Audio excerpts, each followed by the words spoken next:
Gather around. It's time for the show to begin. Ladies and gentlemen, this is... Hey everyone, my name is Jason. Hi friends, it's Desiree Josen. All right, there were so many matches this year that were just too much. So this won't be a shocker because we've had a handful of really awesome matches that we just can't stop talking about. How many times have these guys fought? Like it's been quite a bit. I've been saying this all year. They're just so great to watch. We saw the heel turn coming, and then when it happened, nice and bloody, both dramatic and beautiful. You are now entering the ring with Chutes and Ladders podcast. Here are your hosts, Desiree and Jason. Chutes and Ladders, WWE's top 5 matches of 2025. What's going on, everyone? My name is Jason. Hi friends, it's Desiree Josen. All right, 2025 has been one of those years of big moments, bold storytelling, legends reminding us who they are, and a new generation proving they belong in the same breath. Des, what are your initial thoughts on this episode? This one is super fun. It came super easy to me as soon as we said we're doing top 5. I'm like, okay, done. But what's so funny is I know you said you had a harder time, but I get it. It's just because of the options. So this year has been really, really good. 100%. And we're stepping in and starting the countdown. Who makes your number 5? Okay, this one, some people may not agree on, but I really enjoyed it. It was the men's fatal 4-way for Clash in Paris. And that was with Punk, Seth, Jay, and LA Knight. And I just loved it. It was like the 4 of the hottest guys, and 3 of the 4 were title holders. And the feud, the storylines, the hatred amongst all 4 of them was so great. Really awesome spots. This is when we were really pushing for Knight to win, and we really thought he was going to until, he crashed into the announcer's table. And, of course, led to the final 2 of Seth and CM Punk. When we thought Punk was going to win, here comes a masked mystery person, and it ends up being Becky Lynch, to our surprise, and of course Seth won. So just like those interferences, just the build up of it all, loved it. Okay, no, that was actually a very solid choice. Just like you said, the ending was actually really cool too. I don't think we really saw that coming, which was kind of cool. My number 5 kind of surprised me, but the more I kept thinking about it, I was like, you know what, this deserves to be on because of the overall significance. I'm going Gunther versus CM Punk at SummerSlam. Yeah, and listen, it's really cool because, look, after all these years of CM Punk claiming he's not going to come back, he never will, the whole back and forth, he did, and he captured the title, which I thought was awesome. Not the biggest fan of Gunther, but I will say that was probably one of his best, if not his best match that he's had in WWE. It was a lot of back and forth, and the fact that they were able to put Punk over, I just thought that was really cool. So it ended up being a lot more entertaining than I thought. So that's my number 5. Yeah, that's a good one. Thank you. What's number 4? Okay, I don't know if this can count, but I made up my own rules. I'm going with the men's Royal Rumble match. Okay. I really enjoyed it. I just felt like majority, I want to say a good 80-90% of the actual lineup of the 30 guys was really good. I loved how they did a couple of small spotlights on Penta and Braun Breaker. I love that. And then we had towards the end the showdown with, who was it that was in there? Seth, Roman, and Punk, and them going at it there and then knocking each other out and chasing each other around the ring and just building up feuds for the rest of the year. And then leading up to Cena and Jay, and we're like, hey, it's his retirement tour. Are they going to give it to Cena? And then we were all pushing for Jay. And then what do you know? A big surprise there. So I go back and I really say this one was a solid Royal Rumble match. So I'm going with that. Listen, you know what? You could argue that was probably one of the best surprise winners we've ever had in Royal Rumble history. Just for everything you just said. The odds-on favorite of Vegas, number one, and all outlets said that Cena was going to win. And then when he came off, I think everyone was shocked. You know what? It does count. So I think that's a great choice. Thank you. My number 4 And I just thought this was really cool. And you know what? You have to give credit to both these guys. I'm going John Cena versus Cody Rhodes at SummerSlam. Nice. Yeah, and listen, we were very critical of the first match. The second match was way better, and it was legit passing the torch of old John Cena versus new John Cena, which I think is awesome. Because look, for the foreseeable future, Cody Rhodes is going to carry the company.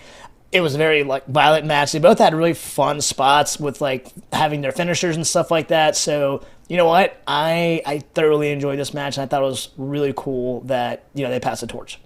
Yeah, that almost made my list. Okay, sounds good. All right, we're at the halfway point, or the bronze medal, if you want to call it that. Who's your number 3, Des?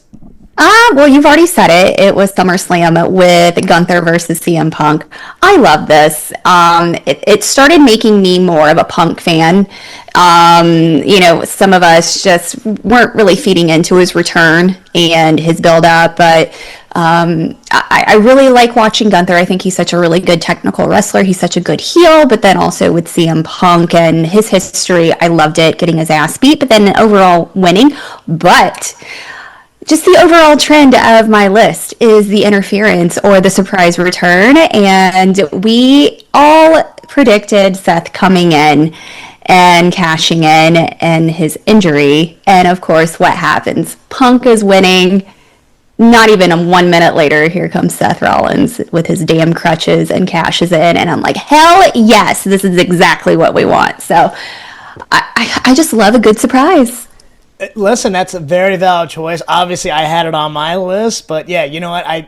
That was actually definitely one of the best moments of the entire year. And again, every match we've listed is definitely worth being on here so far. 100%. All right, my number 3. And to be honest, if this was any other year, this could have definitely been number 1. This was such a cool moment in so many fashions, especially for two legends that are on their way out. One literally just retired. I'm going John Cena versus AJ Styles. Oh, so good. Yeah, and listen, the back and forth, the different finishers. I think that match was just to pay respect to the crowd. I really do. Mm-hmm. Obviously, John Cena is now officially retired. AJ's on his way. I'm really glad that they were able to kind of get these two guys in the ring one last time before that happened. I mean, when you talk about moments of just the crowd giving standing ovations, that's when you know you have a good match, and I can only speak volumes. Honestly, you could argue this is the best match of the year if it wasn't for some of these other matches that were definitively number 1, but any other year this could have been number 1. This one was so close to being on there, and I still think about it. I think it's Cena's best match during his retirement tour, to be honest, just because of the nostalgia and because of how respectful they are with each other. And I don't know if it's because we know both of them are going to be gone or one of them is already gone, but it was so entertaining. I loved it. Absolutely. All right, Des. Next to last, the Intercontinental Championship or the World Heavyweight Championship, if you want to call it that. Who makes your number 2? It's the IC title. This one, I think this is a no-brainer. It's the men's triple threat match for Mania with Punk, Seth, and Roman Reigns. This was the battle of the Paul Heyman guys, the build-up, and the whole controversy of who Paul Heyman was going to go out with, and if Paul was going to turn on anybody. And it wasn't even just that, it's just the history and the star power of all three. They're going to put on a damn good show, and the chemistry. They're vets. They know exactly what to do and how to put on a show. And some of those spots I still love.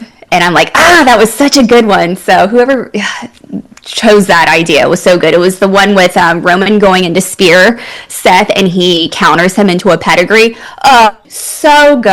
I love it. And I wish it was number 1, but it wasn't. But it was so good. By the way, well, that's my number 2, by the way. Yeah. And everything you just said, as far as storyline of the year, I would say this takes it. I thought it was just well crafted. Everything leading up to it was really, honestly, one of the best written storylines in a long time. You knew this is Paul Heyman's idea.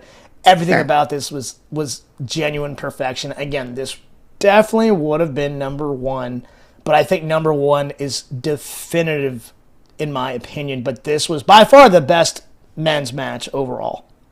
100%. All right. We kind of spoiled surprise, but it's okay. Give us who your number one world champion on this list is. Is it obvious? It's my background. It's always going to be my background. It's my three girls. It is the women's triple threat match for Mania. They opened day 2 when they should have really been at the main event. I'm going to just throw that out there. This was pure perfection. I couldn't ask for anything better. This match really truly highlights why these three women are in the position that they are with WWE and with wrestling, period. They are powerhouses. They are their own individual person, but they are so strong. They are so good at what they do. And what I love is all three of them have a history together. They basically grew up in NXT, so they know how each other works in the ring. They know the psychology of it. And it's just, they had their own special nuances. Like, Rhea, of course, is just so damn good, so dirty. And Io flying around. And Bianca at the very end with that hair whip and the kiss of death with Rhea. And then here comes Io flying down and then it gets her time to shine. And what I love is, Rhea and Bianca cheering on Io winning. I just love it all. It's so good. Yeah, it's a 5-star match for me. Perfection. 100%. And one thing I have to say, when I was coming up with this list, I had such a hard time with this list, but not with this choice. I knew this was going to be my number one. And what a long journey women have gone in wrestling. And they finally reached the top. And I say that because there was one point in time where women were just managers. If they were in the ring, matches were 5 minutes at most. They were out there just to sell sex. It wasn't to highlight what they can do in the ring.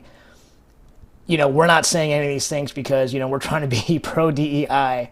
But, you know, you have an African-American woman, you have a woman from Japan, you have a woman from Australia. And this just goes to show you, it doesn't matter what you look like or what, you know, your race or gender is. If you bring it, you're going to be loved. And this is one of the greatest matches of all time. So yes, this was definitely my number one. This is by far my favorite women's match of all time. And if anyone just wants to watch a good quality match, you know, 10, 15, 20 years from now, I'm going to point at this. So good. And I 100% agree.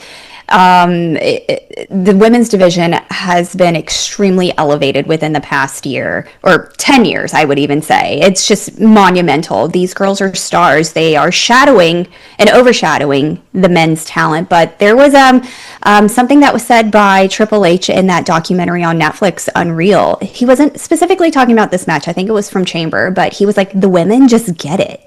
They are just so naturally good with their character evolution and just how they flow. He's like, it's just something that connects with them that's different with the male talent. And I'm like, that's it. That's why they're stars.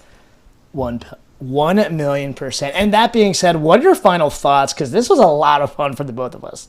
I love this. It was so great. Even though as soon as you said, hey, we're doing, you know, our top 5 matches of the year, I'm like, done. I already have them. But it was just, I was like, well, let me just go back and watch them just for fun. And I was like, yeah, there's no question. I love this. I love everything about it. And I had a smile on my face. I thought we had a great year. Quality matches, really fun storylines, a lot of fun debuts and returns. So, yeah. Yeah, and listen, this was really, really tough for me. And there were so many matches that missed the cut. Think about a CM Punk versus Seth Rollins. Yeah. I mean, think about that match. I mean, think of all the tag team matches. There were some amazing tag team matches. The Motor City Machine Guns, you know, and DIY, and you know the Wyatt Six. I mean, I was thinking about putting some of them on. I was like, but I can't. It's not because they were bad. It's just the matches I listed were so good. I mean, this was tough, but that's what makes this fun. And yes, 2025 was definitely amazing. All right, that actually wraps up this episode. Give us your list. Who's your top 5 in 2025? Shoot us a DM at the Shoots and Ladders. Like always, please like, share, and subscribe both on YouTube and Spotify. Once again, my name is Jason. I'm Desiree Jason. All right, until next time, have a blessed day and a blessed week. Have a great week. Bye, friends. This has been Shoots and Ladders. Follow us for more content.